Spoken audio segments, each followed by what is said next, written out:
आजच डाउनलोड करा आणि तुमच्या आवडत्या मालिकांचा आनंद लुटा। तेजश्री आणि शत्रुघ्न निंबाळकर तुम्हाला बोलवलं।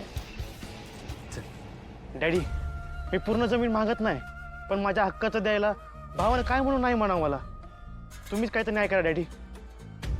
डॅडी डॅडी काय झालंय?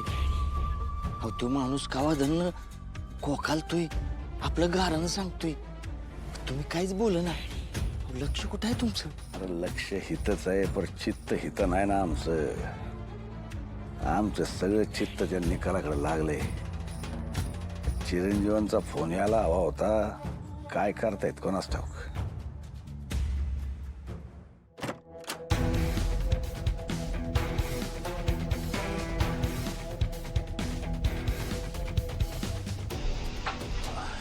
डॉक्टर, अपॉइंटमेंट होती आमची, सोनोग्राफी करायची होती।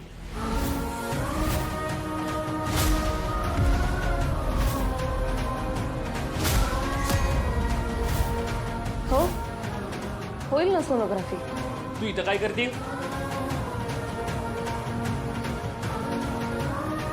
आणि हे जर मी तुला विचारलं तर तेजूला इथे का घेऊन आलायस तू?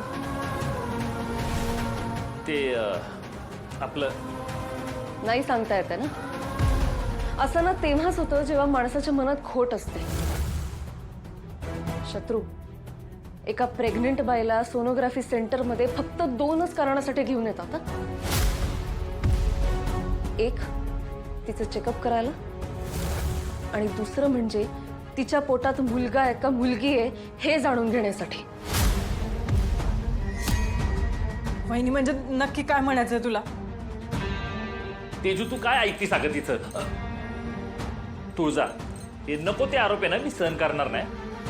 अरे, तिची सोनोग्राफी होऊन अजून 15 दिवस सुद्धा झालेले नाहीयेत आणि तरी तू तिला इथे परत घेऊन आलेला आहे। बरं चल, मी मान्य केलं की तुझ्या मनात खोट नाहीये, मग सांग तरी तिला का घेऊन आलायस इथे? मी जेवढा विचार करते ना त्याच्यापेक्षा जास्त खालच्या थराला वागायची शपथच घेतली ना तुम्ही। मला लाज वाटते तुम्हाला या बाळांचा बाप म्हणून घेताना। अगं, याला बोलून काहीच फरक पडणार नाहीये।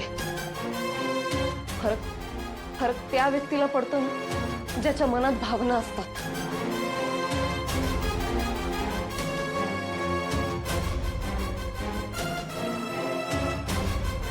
तू जे करतोस ना तो एक गुन्हा आहे आणि त्यासाठी मी तुला पुराव्यासहित पोलिसांच्या ताब्यात देऊ शकते, पण मी तसं करणार नाही। तुला ना तुझ्या कर्मानेच शिक्षा मिळेल।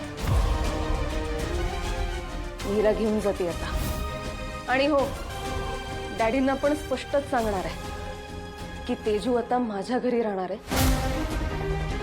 जिथे ती आणि तिची बाळ सेफ असतील। चल तेजू। तुळजा, तुळजा, तुळजा, का ऐकून तर घे ना।